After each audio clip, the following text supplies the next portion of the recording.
علامہ اقبال علیہ رحمہ فرماتے ہیں کہ میں گھر آیا اور ہمارے گھر کے سامنے ایک سائل کھڑا تھا. سائل چوں قضائے مبرم ہے، جس طرح قضائے مبرم ہوتی ہے، ٹلتی نہیں ہے، اس طرح وہ ٹلنے والا ہی نہیں تھا. میں نے اس کو لا کہا بابا چلا جا معاف کر، لیکن وہ ضد کر کے گھر کے دروازے کے اوپر کھڑا تھا. میں لاؤبالی کی عمر تھی تو سکول سے آیا تھا، میرے ہاتھ میں چھوٹی سی چھڑی تھی تو میں نے اس کے کاسے کے اوپر ماری تو وہ کاسا ٹوٹ کے گر گیا اور اس کے اندر جو سارے دن کی ریزگاری جمع کی تھی وہ بھی بکھر گئی. تو کہتے ہیں کہ وہ ریزگاری اکٹھی کرنے لگا اور میرے والد شیخ نور محمد اندر سے کہیں دیکھ رہے تھے تو وہ باہر آئے. انہوں نے وہ ریزگاری اکٹھی کر کے اس کو دی اور اس کو اور پیسے دیے اور اس سے معذرت کی اور اس کو رخصت کیا اور مجھے بازو سے پکڑ کے اندر لے گئے. اقبال کہتے ہیں میں نے ساری زندگی اپنے والد گرامی کو یوں بلک بلک کے روتے نہیں دیکھا تھا.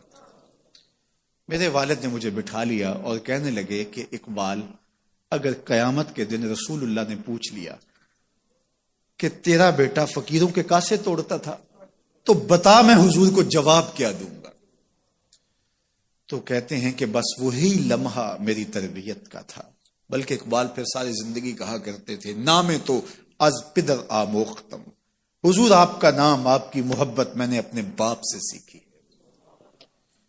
یعنی حضور کا سامنا کیسے کروں گا. اور پھر یہ اقبال کے کلام میں آخر تک یہ چیز آتی ہے کہ کیسے حضور کا سامنا ہوگا.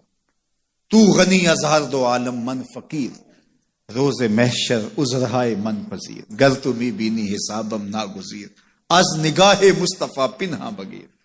اقبال بھی پھر آخر میں دعا کرتے ہوئے اللہ کی بارگاہ میں عرض گزار ہوتا ہے مالک تو غنی ہے، میں تیرا فقیر بندہ ہوں، تو مجھے یوں ہی معاف کر دے، میرا حساب نہ لینا. لیکن اگر میرا حساب لینا بڑا ضروری بھی ہوا تو یہ مہربانی کرنا حضور کے سامنے نہ لینا، میں حضور کو کیا منہ دکھاؤں گا. تو یہ فکر ملی کہاں سے؟ یہ باپ کی تربیت سے ملی، یہ ماں کی آغوش سے ملی. تو یہ ماں باپ کی ذمہ داری ہے کہ بیٹا جب کسی کا دل توڑے، جب کسی سے زیادتی کرے تو باپ وہیں اس کا راستہ روکے. اور ایک فقیر کا لاؤبالی پن کے اندر کاسا توڑ دیا اور باپ نے پھر ایسی تربیت کی کہ اقبال ساری زندگی لوگوں کے دل جوڑتا رہا، ساری زندگی بتاتا رہا کہ انسان کی اصل صورت کیا ہوتی ہے. دل نہیں شاعر کا ہے کیفیتوں کی رستخیز، کیا بتاؤں کہ درون سینہ کیا رکھتا ہوں میں، در غم دیگر بسوزو دیگر آرا ہم بسوز، گفت مت روشن حدیث گر توانی دار ہوش، کہہ گئے ہیں شاعری جزویست از پیغمبری، ہاں سنا دے پڑھ کے ان کو پیغام سروش. وہ کہتا ہے دوسروں کے غم میں جلنا اور پھر اس غم کو جہان میں پھیلا دینا، اسی کا نام شاعری ہے. پھر اقبال نے وکری شاعری کی، شاعر تو اور بھی ہیں لیکن اقبال کہتا ہے شاعری از مثنوی مقصود نیست، بت فروشی بت گری مقصود نیست، کشتائے انداز ملا جامیم، نظم و نثر او علاج خامیم. وہ کہتا ہے کہ میں یہ بت نہیں بنا رہا کہ یہ غزلیں تراش کے اور یہ نظمیں تراش کے لوگوں سے داد وصول کرو. بلکہ کسی نے اقبال کو کہا یار کوئی غزل تو سناؤ، تو اقبال رو پڑا، کہا حضور میں اپنے شعروں کی داد قیامت کے دن آپ سے ہی لوں گا. یارا مرا غزل خانے شمردن، یاروں نے تو مجھے غزل خان سمجھ لیا، میرا تو مقصد ہی اور ہے. بلکہ ان شعراء پہ تنقید اقبال نے کی. عشق و مستی کا جنازہ ہے تخیل ان کے اندیشہ تاریخ میں قوموں کے مزار، چشم آدم سے چھپاتے ہیں مقامات بلند، کرتے ہیں روح کو خوابیدہ بدن کو بیدار. ہند کے شاعر و صورت گر و افسانہ نویس، آہ بیچاروں کے اعصاب پہ عورت ہے سوار.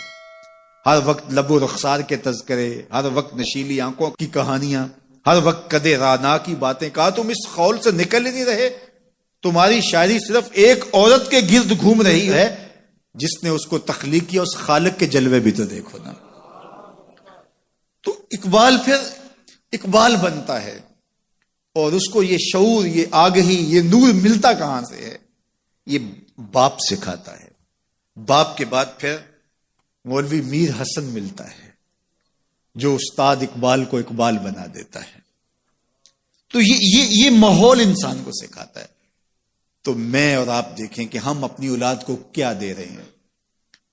تو کبھی بھی اپنی اولاد کو اس کی اجازت نہ دیں کہ وہ کسی کمزور پر ظلم کرے.